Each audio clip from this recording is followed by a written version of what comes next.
So I guess the Golden State Warriors were not the only team to take an L on game 3 of this final series. We're gonna talk about it.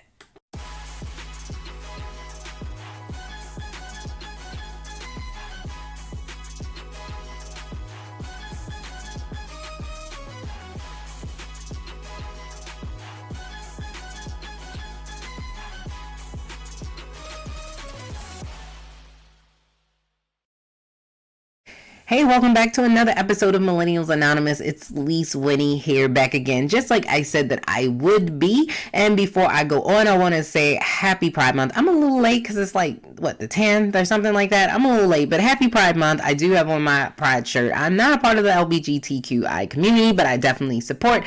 Love is love. You should be able to love whoever you want to, and I love it. So I just want to support, but we're going to go on because we got a lot of topics today to get to. So let's talk a little bit about the whole game 3 and the viral video that came out of it with Beyonce and Jay-Z. And for those of you who may be living under a rock and don't have the news, you may not know that Beyonce and Jay-Z were the guests of the owner, Joseph Lacob, who is the owner of the Golden State Warriors. They were sitting on the sideline in those very expensive seats that I probably will never sit in, because I don't have the money, and I'm not a Golden State fan. But anyway, they're sitting in seats that the owner brought them there. They were their guests, and his wife, Nicole Karan, not reached over, but she leaned over the queen. So she leaned over Beyonce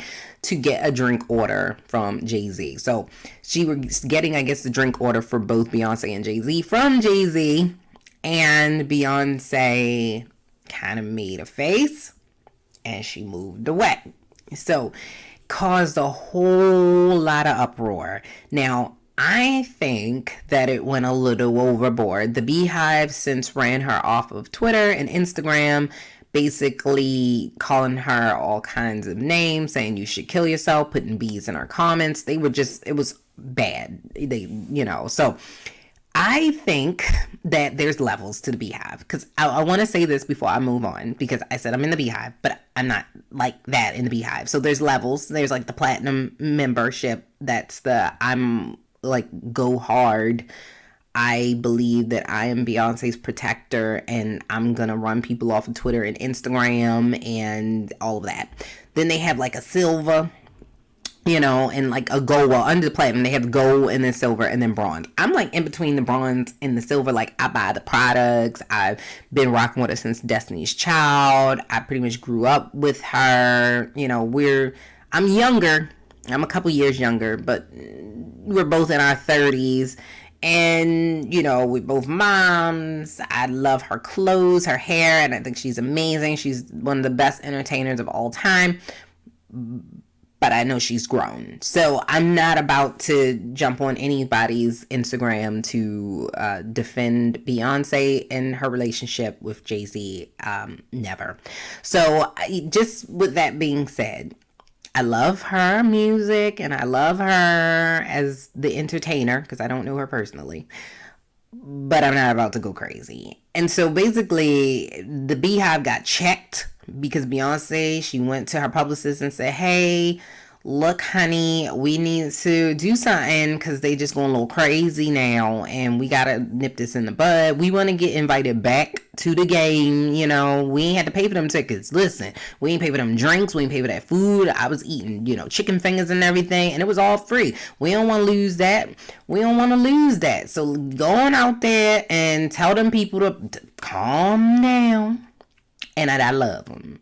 So basically, that is what her publicist had said to us in a nutshell. It was pretty much like, we love everybody. Don't, use hate in the name of Beyonce, the person that you care about so much. And we just want to love everybody, show the same respect and love that you love Beyonce with everyone, blah, blah, blah, blah, blah. Personally, do I think Beyonce probably should have came out and said it? Yeah, I think the Beehive would have took it. I mean, I'm pretty sure they still took it seriously, but I think they would have appreciated it more had it came directly from the queen herself. But I understand why she did it. Beyonce is a private person. She only shares what she wants to share. Like, she's not gonna go out of her way to make sure that you know what's going on with her unless she's ready to do it. So I know why she did it, because she's never addressed, as far as I know, she's never addressed the Beehive, and the Beehive has gotten crazy in the past.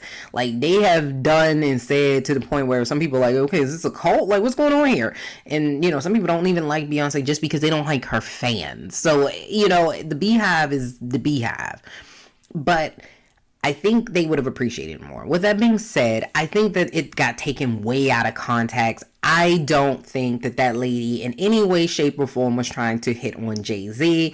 I really think she was just getting a drink order. And I think she's one of those people that is a little too touchy-feely and doesn't realize that she's too close to people. She seems to be a real big cheerleader on the sidelines for the Golden State. She always be having her shiny boots on and something gold. Like, she's very, like, bigger than life. So I think it's just who she is. And for a person like me, who's a private person, unless I give you the information, pretty private, I don't want you in my space. Do not come in my space unless I invite you into my space. And I think that's what happened. If you've ever gone to a basketball game, well, you know those seats is like hella close, and so it's not really a whole lot of space to begin with. And then on top of that, you got somebody who's just kind of like has no sense of personal space or personal boundaries whatsoever. Like, she was all touching her hair, she, you know, and she shared that as, look, we were communicating, but I took it as Beyonce still looked hella uncomfortable. Like, she was looking like, I don't really want you touching me. And some people just don't take cues, and I think that's what it was. I think she just didn't take the personal cues. I don't think it had anything to do with her trying to hit on Jay-Z at all, not even a little bit. And I think the reason why that was is because a lot of people don't know. I don't think a lot of people knew who she was. That was like when Beyonce was talking to Jake Gyllenhaal, like back in 2014. People were like, she's talking to this mystery man. I'm like, no, he's an actor. Like, what are you talking about? And even with that picture with Jay-Z and Beyonce, Jay-Z, to me, he didn't look like he was offended by Beyonce talking to him. I think he was more annoyed, because Jay-Z seems to be a sports fan. He goes to these sports games quite frequently. Like, we saw them recently with Houston. The Houston Rockets were in the playoffs, and they went to that. And I think he's like a Brooklyn Nets fan or whatever. And so he's a real big basketball person. What I took from his face was he was annoyed. Like, they're sitting there talking probably about, you know, shooting the breeze, talking about whatever. And he's like, I'm trying to watch the game. Like, you know, we could switch seats. Like, you know, if y'all want to talk, y'all can talk. Like, to me, that's what I took from that facial expression. That people made fun of him. And then they were like, well, is it this double standard? You know, is it okay for Beyonce to talk to other guys and Jay-Z not to talk to other women? Now, look, I'm going to say yes. And the reason why is because Beyonce put it out there that Jay-Z cheated, and he acknowledged that he cheated. So it's not like it's something that we don't know about, because they told us. We don't know that if Beyonce cheated. Once you've been the cheater, you can no longer just willy-nilly talk to people and do things like you used to. You have since foregone that right. Now, with that being said, it's nobody's business but theirs what's going on in their relationship. And we've gotten to a point on social media where we think everybody owes us a goddamn explanation. No, no, no, and no. So that's why I think she didn't come out and, you know, personally address it, because she doesn't owe us an explanation. She really doesn't. And that was her and her husband. And I honestly believe Beyonce's she's a grown ass woman. I think if she felt violated, she may not have said anything to Nicole Carruth, because she seems to be a very, you know, classy, civilized woman, but she would have said something to her own husband, even if she whispered something to him like, hey, baby, you a little close. We doing this with Becky? We Becky with the good hair? We Becky in? No, we're not doing that right now. So, you know, that's, with that being said, you know, I don't think that that's what happened, because I think if it did, she would have addressed it that way, and she didn't. And we didn't see anything after that. It seemed like it kind of like died down and it was fine. So I think it was just about personal space. I think when she kind of moved up, you know, I think it was just her way of subconsciously telling hey, look, Nicole, you a little close to me and I don't like it. I don't want you touching my hair. I don't want you touching my clothes. I just don't want you doing that. So please just like back up. Like, I love you. You're a lovely woman, but I got a personal space thing, and I like to keep my own personal space, and that's what I got from it. So I think the Beehive went a little crazy, and I think that this is a cautionary tale to everybody who puts stuff out there in the world. When you put stuff out there in this world where everyone believes that they are owed an explanation, they are entitled for you to tell them what is going on with you, and then you are supposed to respond the way they want you to respond, you have to be very careful about what you put out. Not saying you can't put it out there, but you have to be very careful about putting it out there, because people are going to do that. So you're going to have people that don't want you to do certain things, and they want you to respond the way they want you to respond, because some people would have loved to have seen her say something back, but like I said, that's not who she is. Nor does she have to respond the way you would have responded. Honestly, I think in that situation she did the best thing she could have did, and that was just move. I don't think that it was to be blown out of proportion, which people can easily do. Like I said, they want to get invited back to the Warriors game. They were a guest of the Golden State owner. You know, they got the free food and the stuff. It's not, they didn't trust.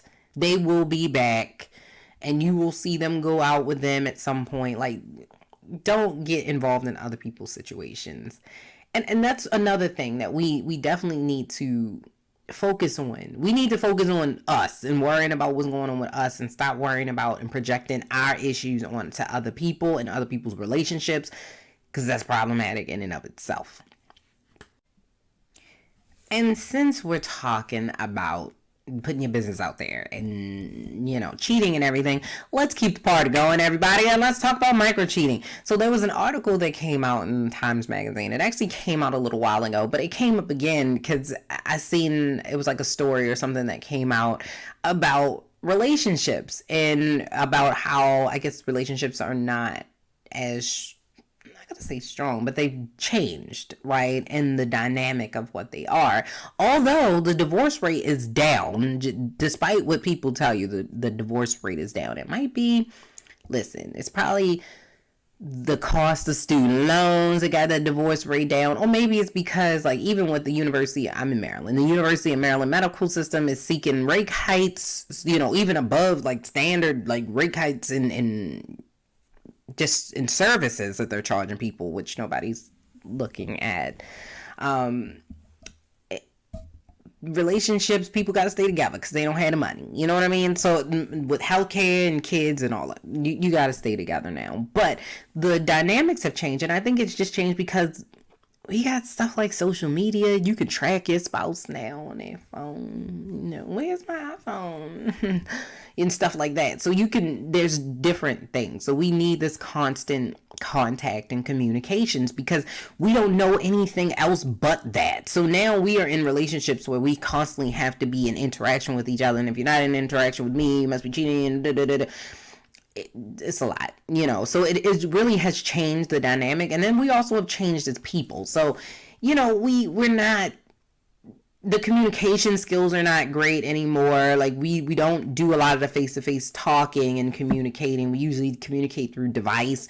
So, you know, either it's a cell phone or computer, email, whatever. Like we are very a phone. We don't communicate face-to-face anymore. So when you have those intimate relationships, it does cause problems when you're not used to having those conversations. Although I've talked to you all day long on the phone or text or chat, when you get around me, I don't really know how to interact with you.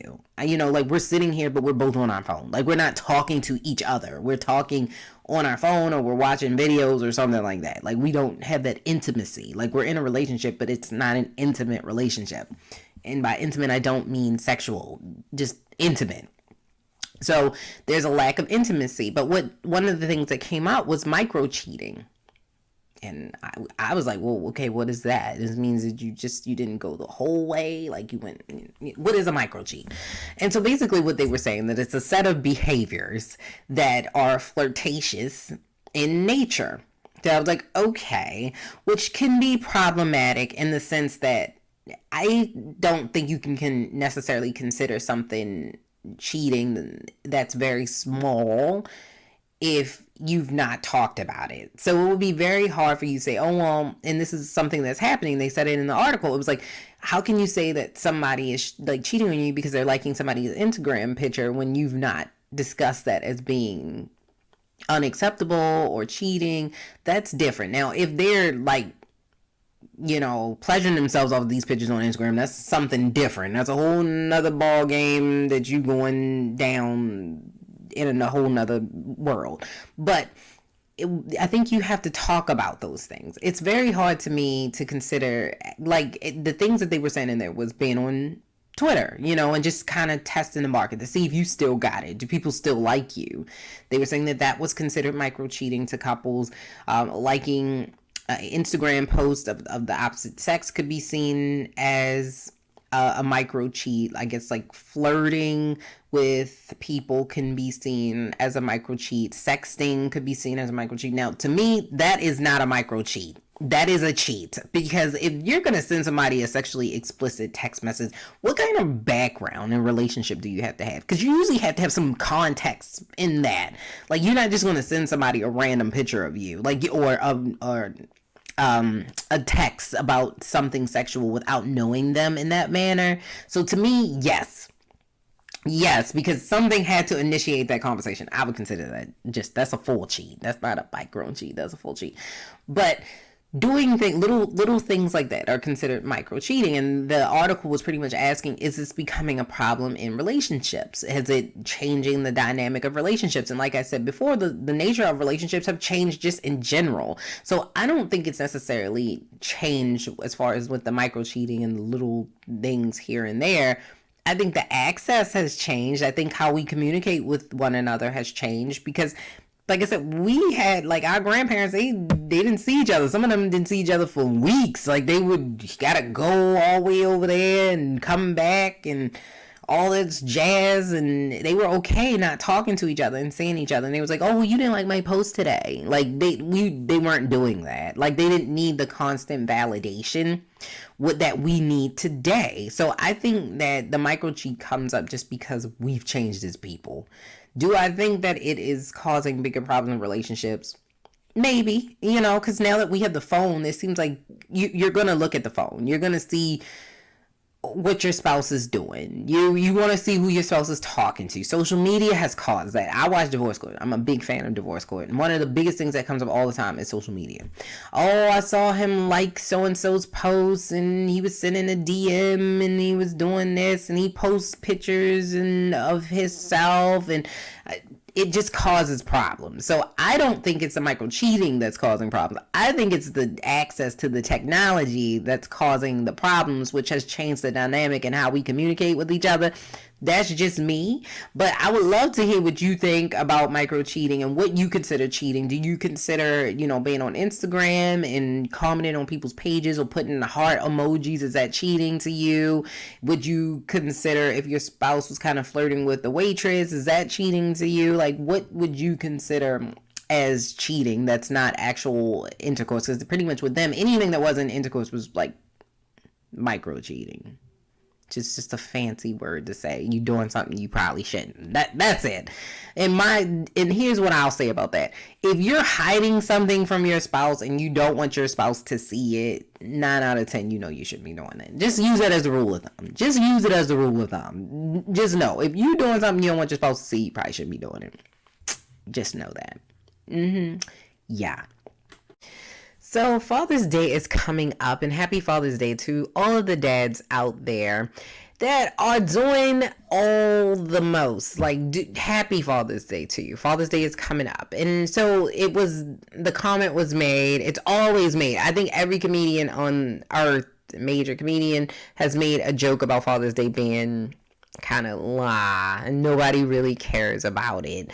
But truth be told, fathers play a really valuable key in the child's life, just as much as the mother. Both parents are equally as important to raising a child. And that's why you have two parents. Because if you didn't need two parents, you wouldn't have two parents. You would just have the one. So both parents are important in rearing the child. And as a matter of fact, I think multiple people are important in rearing the child. And I think having different male figures in your life gives you a different perspective on what you could be. It gives you a different perspective on what masculinity is and what male interaction is. So if you are a man or a boy and to see, your dad might be super masculine and that might not be who you are. And instead of you saying, I feel like out of place because I'm not like him, if you have multiple people in your life, you may have an uncle or, a teacher or coach or something that maybe isn't, and he's more like you. And it's like, okay, I can still be masculine. I can still be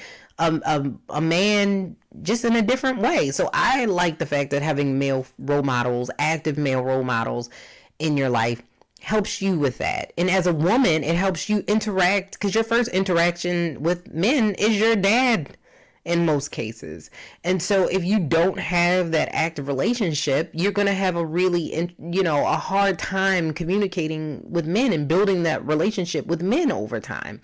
And so having that, I think, is more than helpful, more than needed. And like I said, even having multiple male role models, having an uncle that's actively in your life, or a dad or a grandfather. Because for me, it was my grandfather. My grandfather was that male figure in my life. And so I was able to understand what I wanted when I grew up in a husband because I saw with him, being able to provide for the family and support. And those are things that I saw as a kid growing up. And I was like, I really like that. And I think I want someone that can, do the same for me and to protect. And those are the things that I grew up seeing. And so I think every little girl should have, whether it's her biological father or not, should have a male role model. And that Father's Day is just as important. And don't think that it's not. And don't think that we don't value what fathers do in a child's life. We do. We value it. And for a girl, like I said, I had my grandfather, but I didn't really have my father in my life. It's meaningful to have that interaction. It is meaningful to have that connection.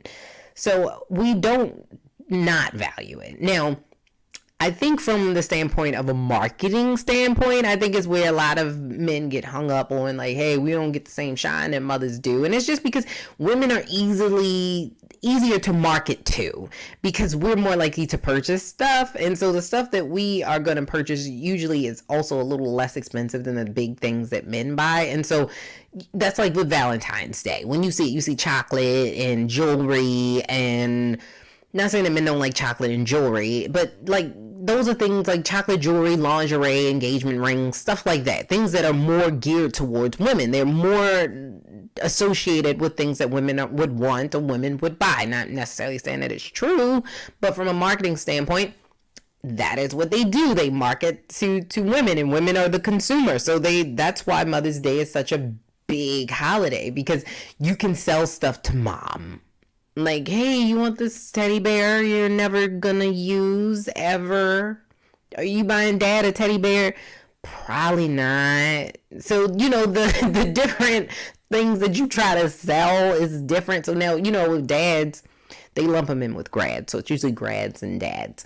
So with dad, what do you have? Technology, maybe beer, ties. What can you sell that's not super expensive?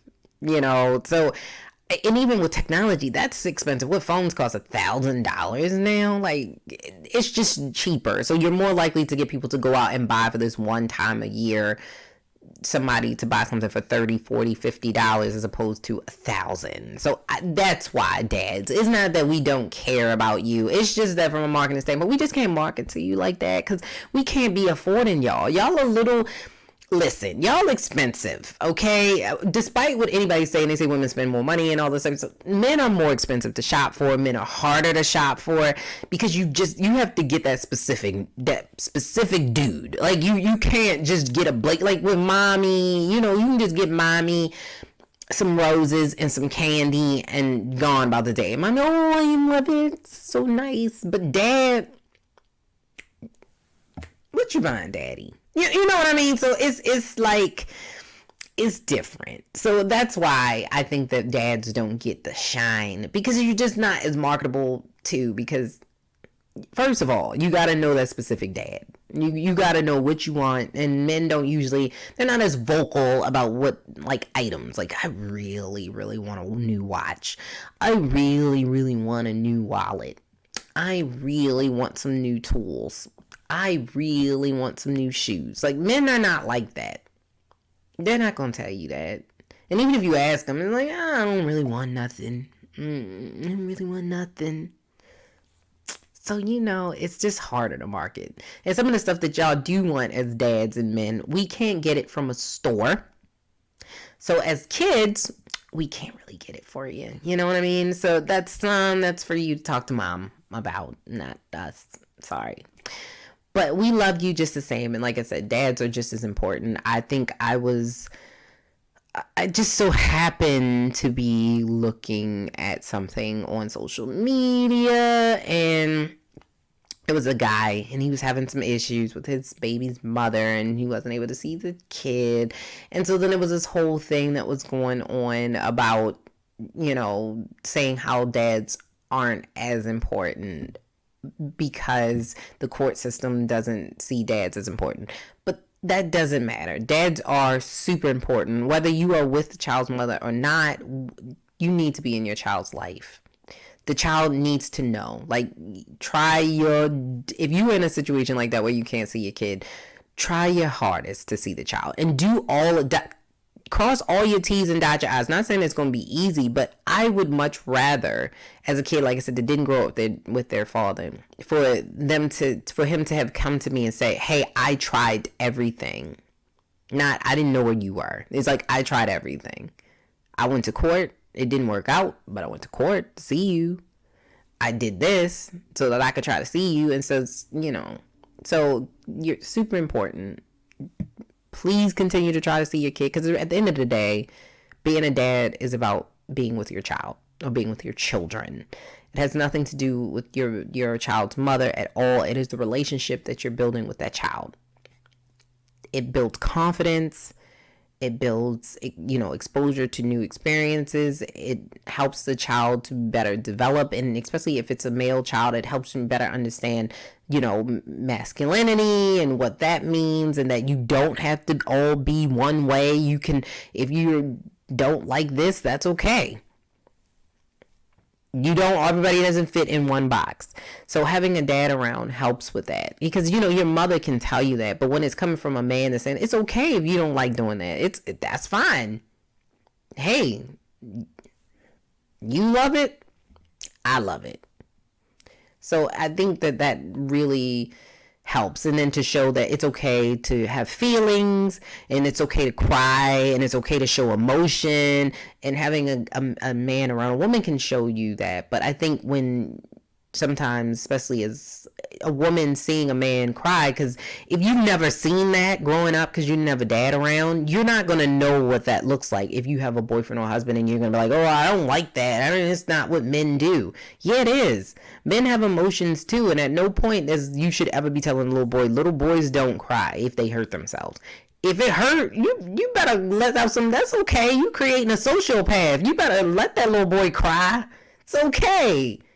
He fell off the daggone slide. If he didn't cry, I would be concerned. Just saying.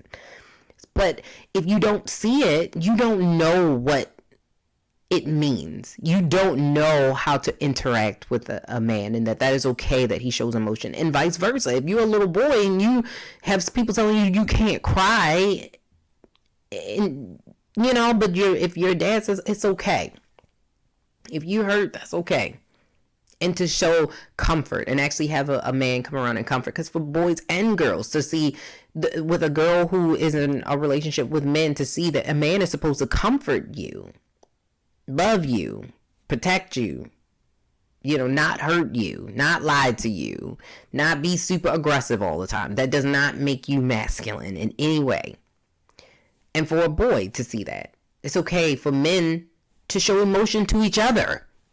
It's okay. If you're hurting, I can hug you. That's fine. That's cool.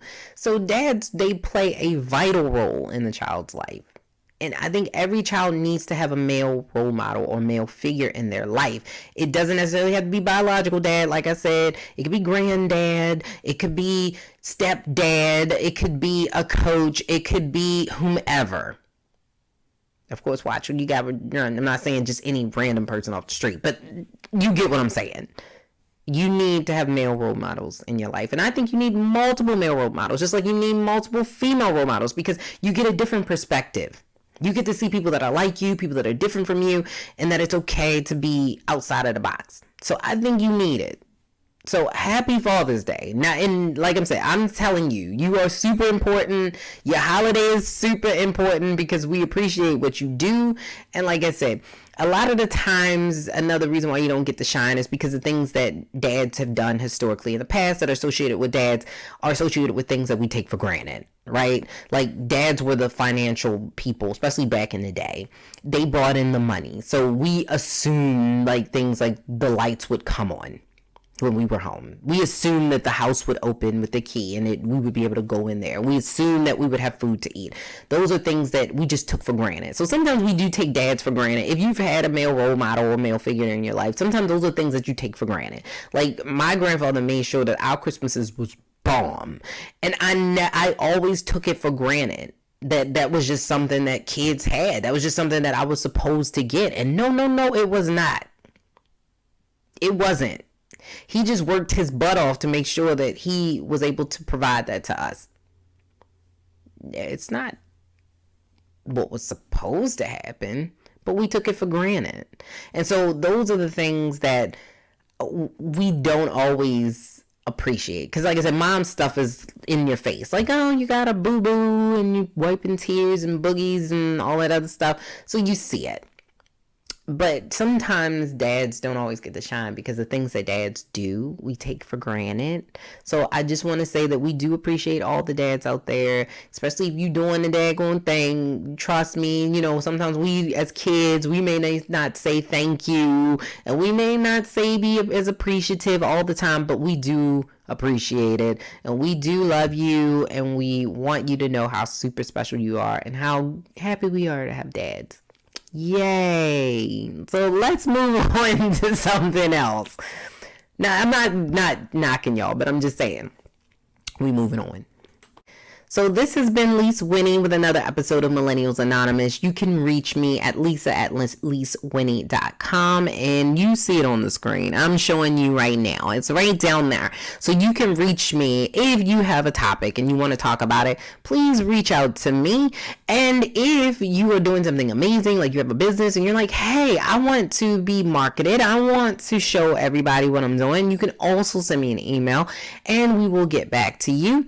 We will have another upcoming episode with a guest, so I'm really excited about it. I'm not going to tell you who it is right now, but they're doing a whole lot, and so they're doing a lot in the community, and they're really making some changes in the lives of young men in New York. So we will be back with that individual, I think on the 24th, and then like I said, we're still going to get that relationship panel for you. I did not forget. It's coming. Relationship parenthood panel. It's coming.